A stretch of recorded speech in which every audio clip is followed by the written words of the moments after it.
I watched Trent forge my signature on these state papers through the crack in Dad's office door.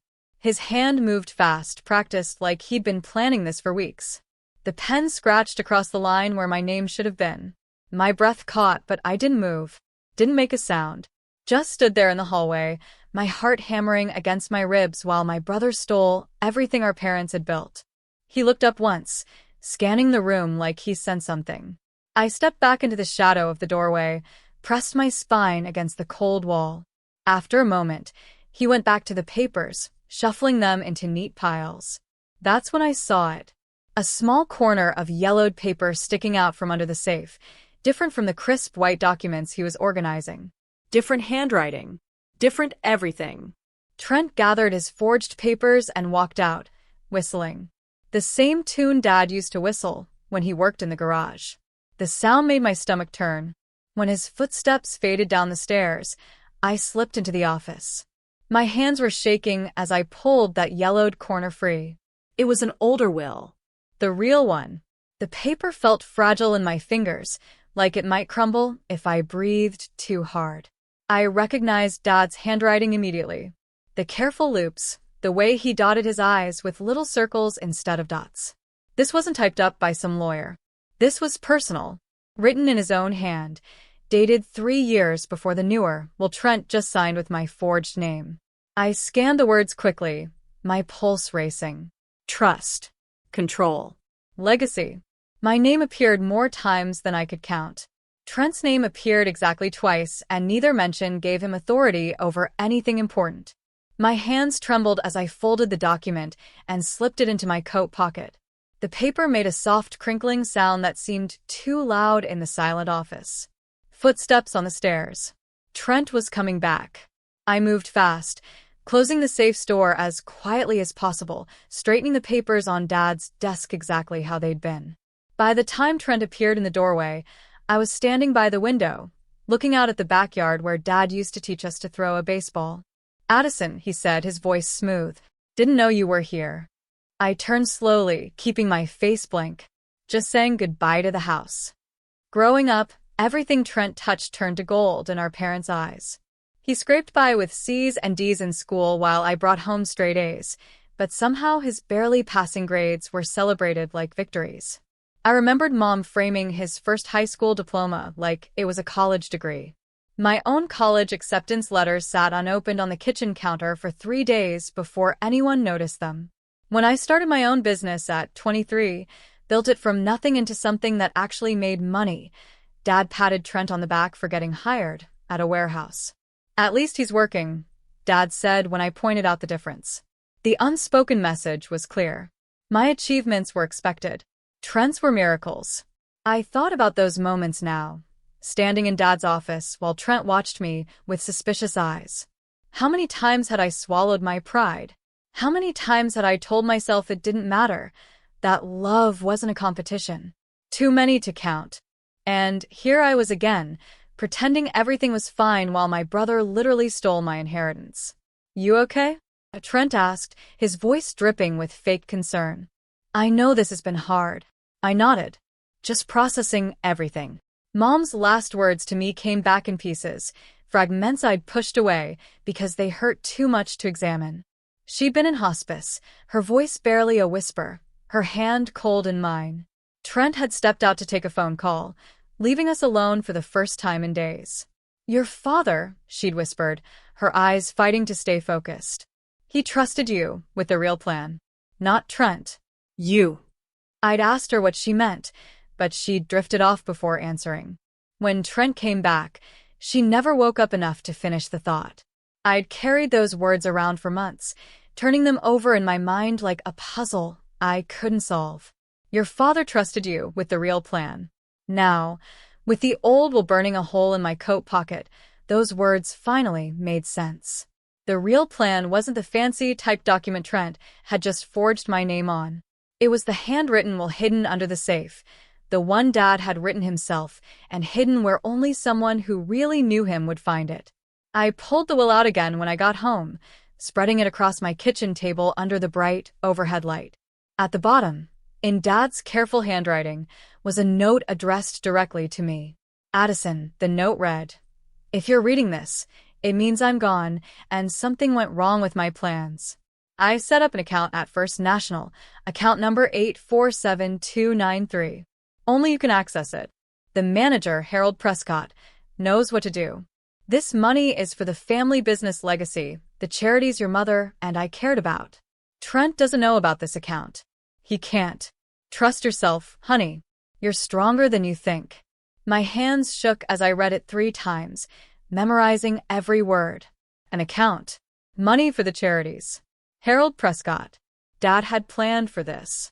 He'd known something might happen, known Trent might try to take everything. And he trusted me to protect what mattered. I picked up my phone and searched for Harold Prescott at First National Bank. His office number appeared on the screen. My finger hovered over the call button for a long moment. Once I made this call, there was no going back. This would be real. A fight. A war with my own brother over what our parents had built. I pressed the button. The phone rang once, twice. A man's voice answered, professional and warm. Harold Prescott speaking. Mr. Prescott, I said, my voice steadier than I felt. My name is Addison. I think my father left something in your care. Harold Prescott agreed to meet me the next morning at his office. He was older than I expected, maybe 60, with silver hair and kind eyes that reminded me of Dad.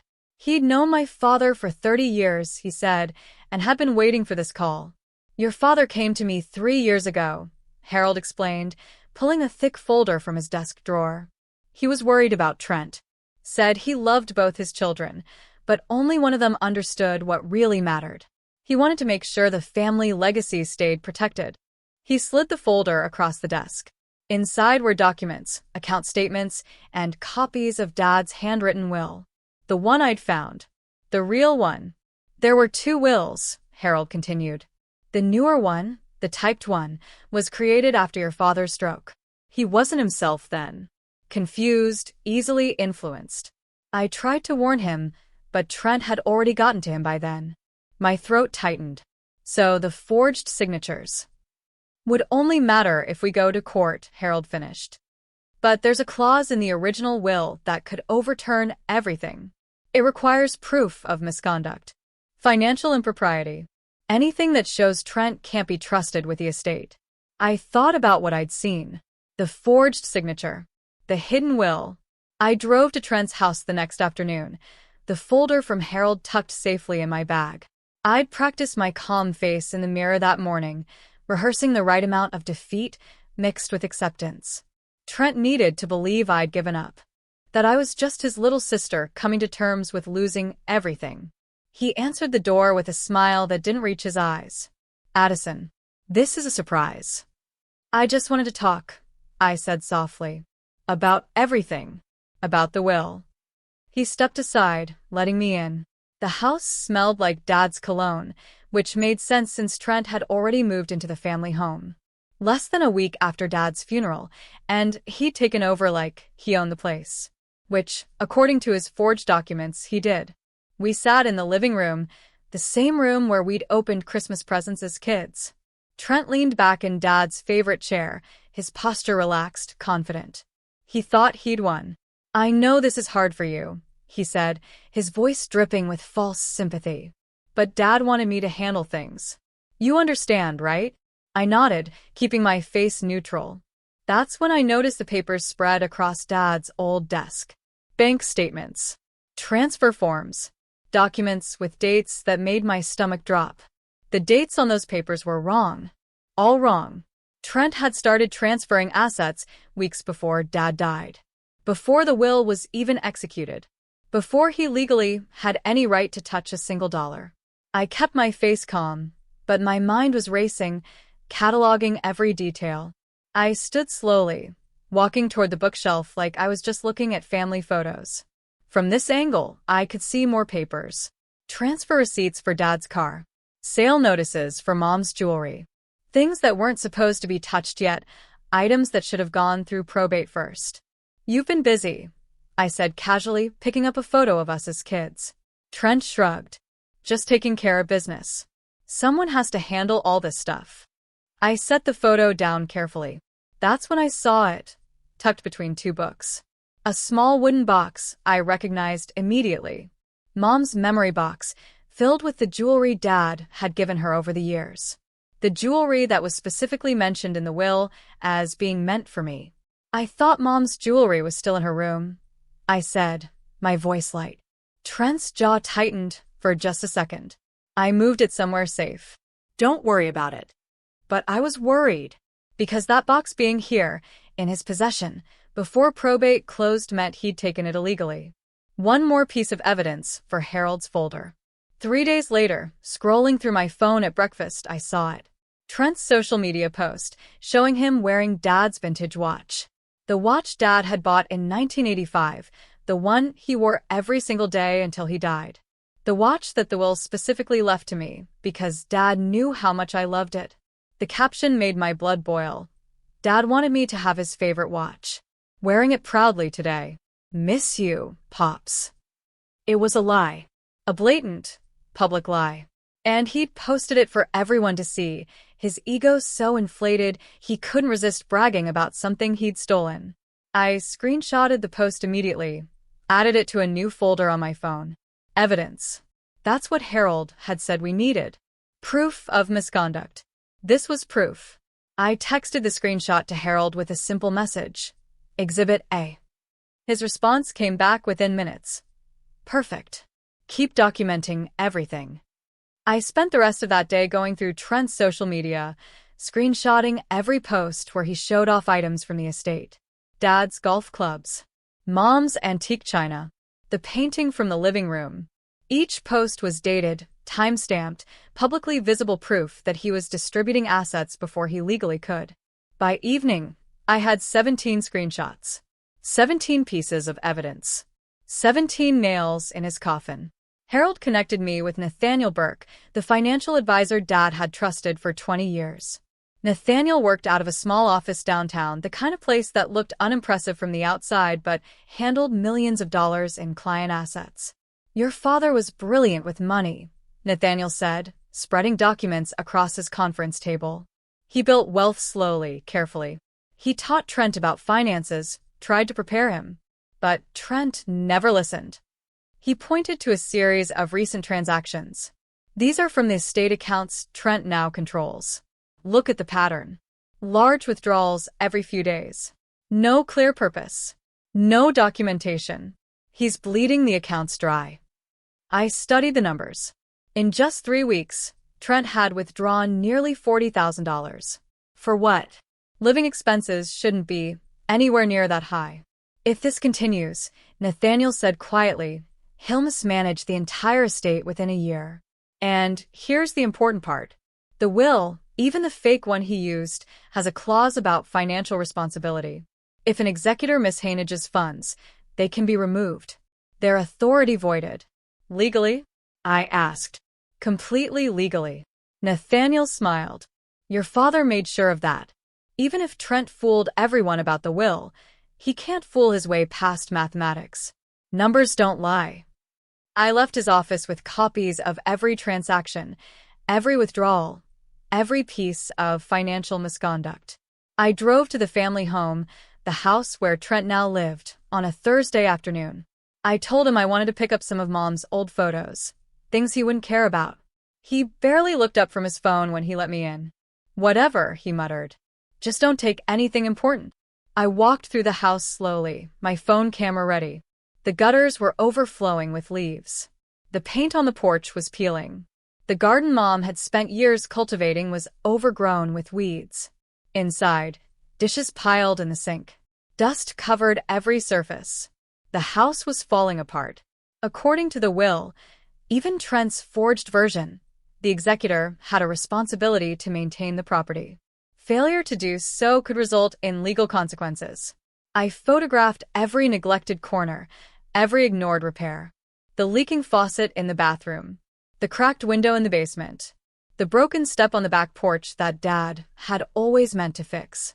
By the time I left, I had 63 photos documenting how Trent was letting our parents' home decay. 63 more pieces of evidence. Harold had said we needed proof of misconduct. I was building a mountain of it. Trent barely noticed when I left, still scrolling through his phone like nothing mattered. The family barbecue was Trent's idea. A celebration, he called it. A way to bring everyone together after such a difficult time. What he really meant was a chance to show off, to prove to everyone that he was in charge now. I arrived early, helping set up tables in the backyard. Cousins, aunts, uncles, family friends. Everyone who'd known Mom and Dad. Everyone who'd watched Trent and me grow up. The afternoon was warm, the food was good, and Trent was drinking. By evening, he'd had enough beers to get loud. Confident. Stupid. You know what the hardest part was? He said to Uncle Frank, his voice carrying across the yard. Dealing with all the legal stuff. But I fixed it. Got everything sorted out properly. I was helping Aunt Sylvia with desserts when I heard him. My hands stilled on the cake I was cutting. Fixed it? Uncle Frank asked. Yeah. Trent laughed, that ugly sound he made when he thought he was clever. The will situation. Had to make sure everything was legal. Had to make sure my signature was on all the right papers. He didn't say he forged my name, but the implication hung in the air. Several people turned to look. Aunt Sylvia's eyes met mine. She'd heard it too. Across the yard, I saw Cousin Bryce holding up his phone, pointed at Trent. Recording. I spent Sunday organizing everything I'd collected. The forged will, the hidden original, the screenshots of Trent's social media posts, the photos of the deteriorating house, the financial records from Nathaniel, the video from Cousin Bryce, who'd texted it to me without me even asking. Everything laid out on my dining room table created a pattern impossible to ignore. Trent was careless. He thought his charm, his confidence, his status as the favored son would protect him from consequences. He thought wrong.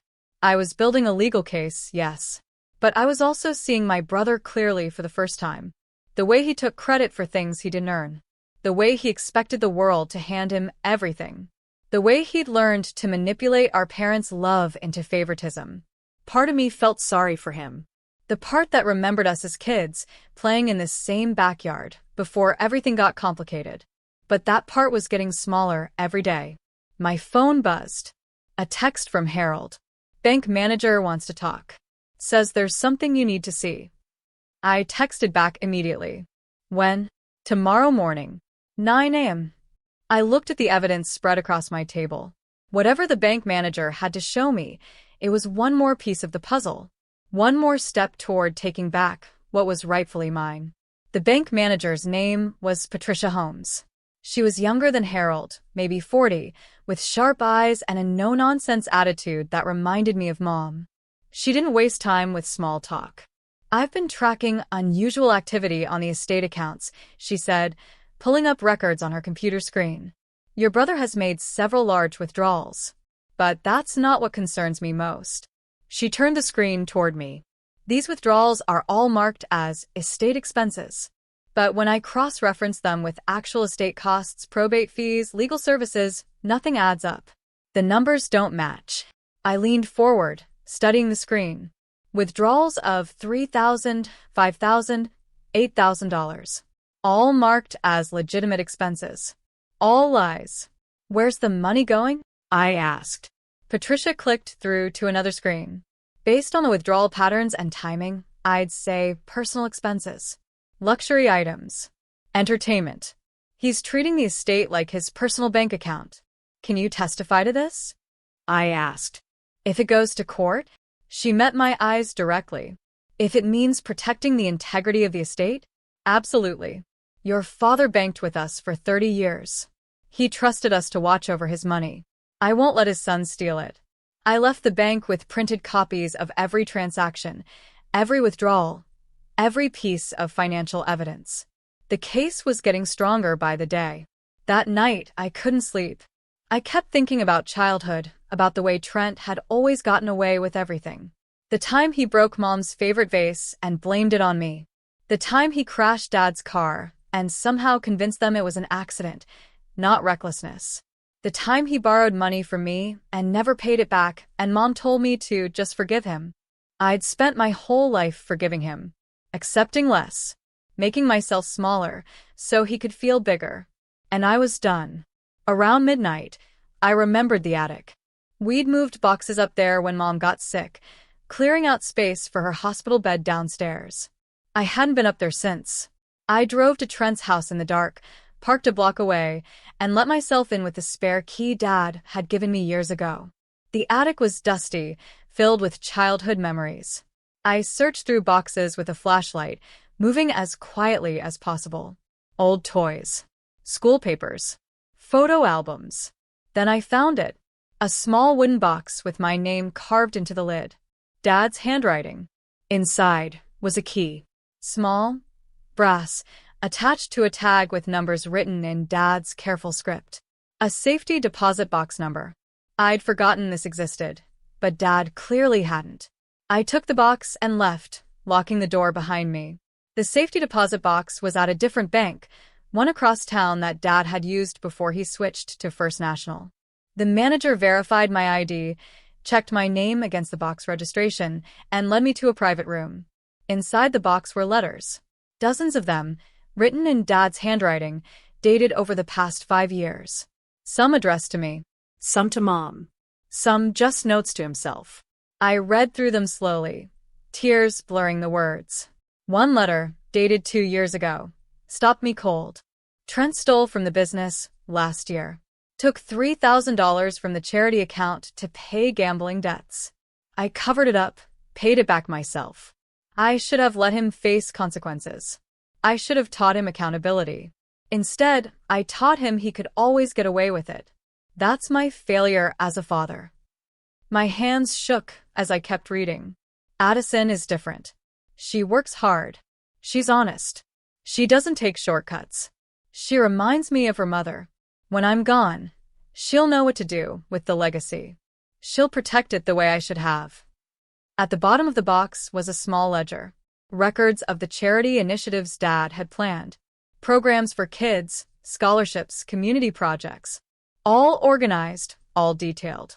All meant for me to manage. I sat in Harold's office with everything spread between us. The original will, the forged documents, the financial records, the photos, the videos, the letters from Dad. Everything. This is enough, Harold said quietly. More than enough. We can file tomorrow. But I hesitated. Taking this to court meant destroying Trent. Publicly. Permanently. It meant our family would never be the same. It meant admitting that my brother had betrayed me in the worst possible way. This isn't about revenge, I said slowly, working through my thoughts out loud. It's about making things right. Dad trusted me with his legacy. Not because he loved me more. Because he knew I'd protect it. He knew I'd use it the way he and Mom wanted. For good. For helping people. Harold nodded. Then that's what we do. We file. We fight. And we win. I took a deep breath. There's one more thing I need first. What's that? I need to give Trent a chance to come clean. One chance. To do the right thing on his own. Harold looked skeptical. You think he will? No, I admitted. But I need to know I tried. He sighed. Okay, one chance. But after that, we move forward. Agreed. Agreed. That night, I texted Trent. We need to talk. Tomorrow. It's important. Trent's engagement dinner was at Antonio's, the fancy Italian place downtown where Mom and Dad used to celebrate their anniversary. I almost didn't go. But something made me accept the invitation. Some instinct that this night mattered. His fiancée, Kayla, was sweet. Too sweet for Trent. She worked as a teacher, spent her weekends volunteering, and clearly had no idea what kind of man she was marrying. I watched her laugh at his jokes, touch his arm, look at him like he hung the moon. It made me sad.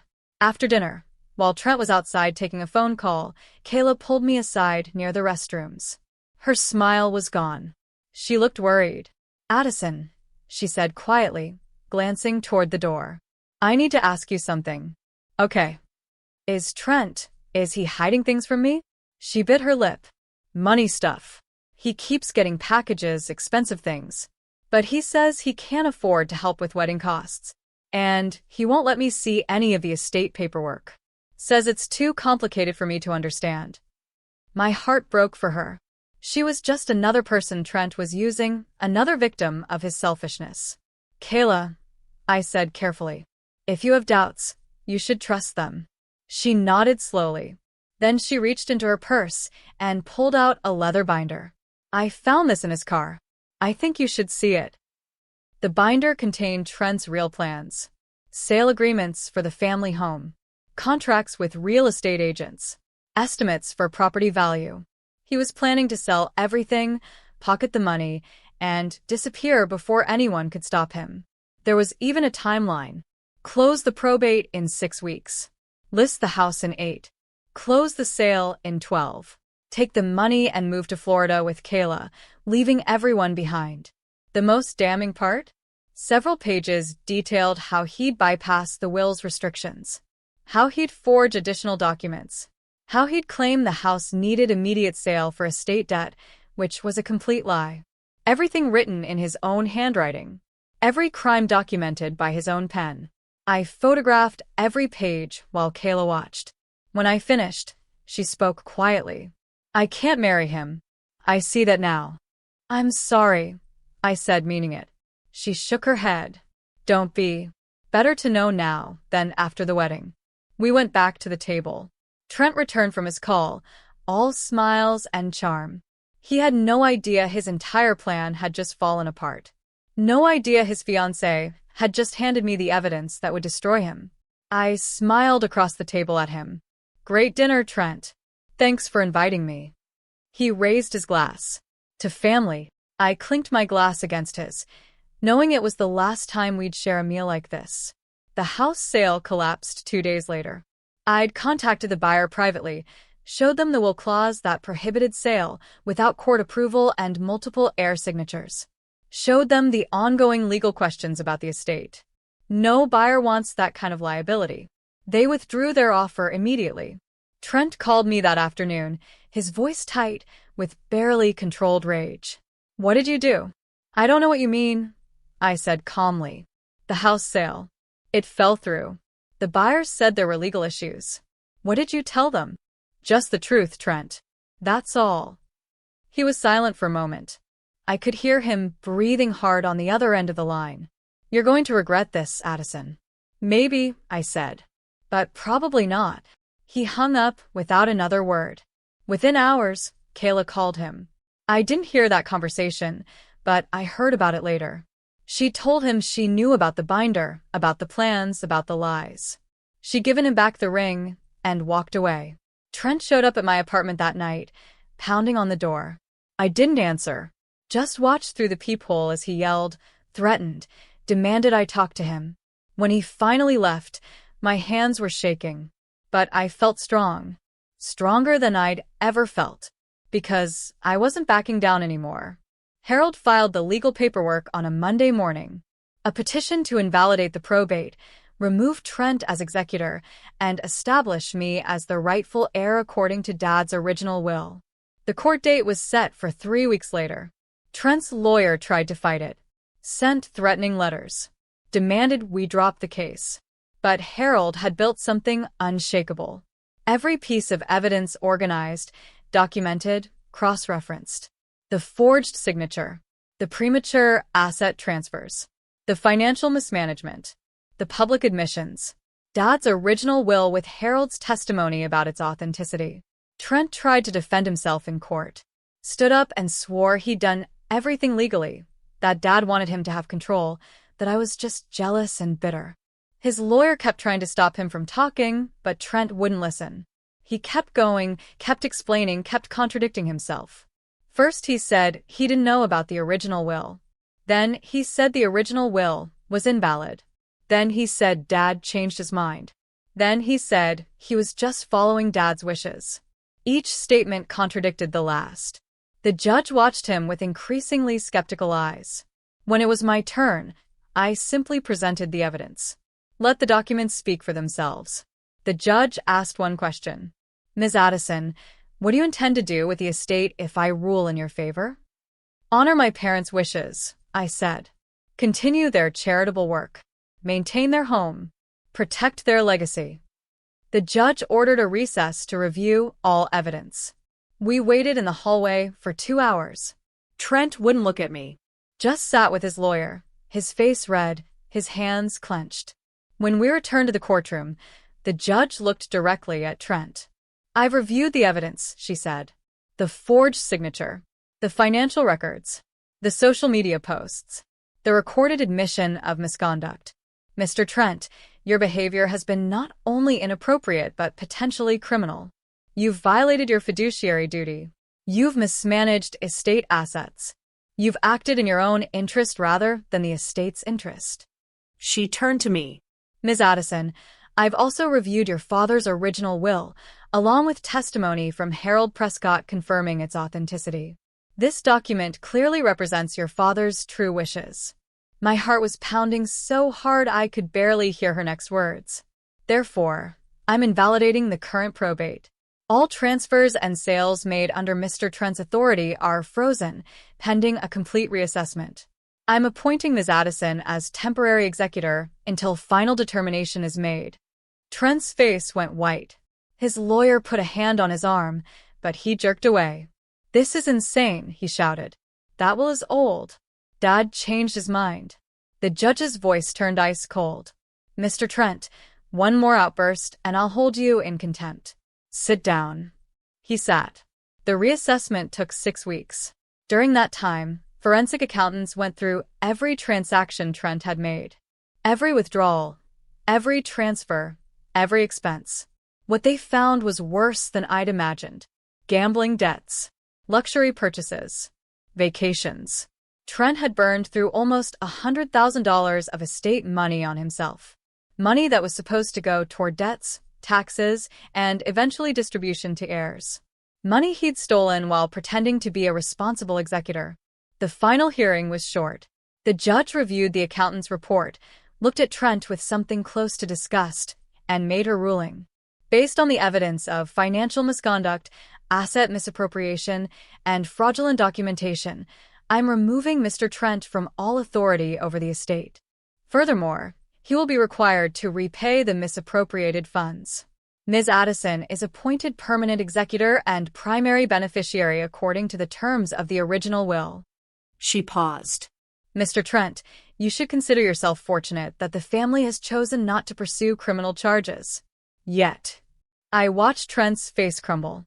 Everything he'd thought he'd won, everything he'd stolen was gone. And everyone knew. The courtroom had been packed with family members, friends, people who'd known our parents. Everyone had seen him lose.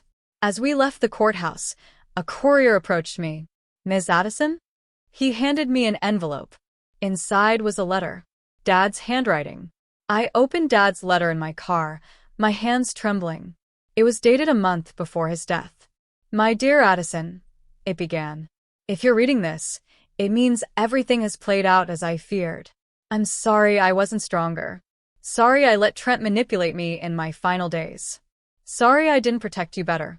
But I want you to know why I trusted you with everything. Not because you're perfect, but because you understand what matters. Family isn't just blood. It's commitment. It's showing up. It's protecting the people and values you love even when it's hard.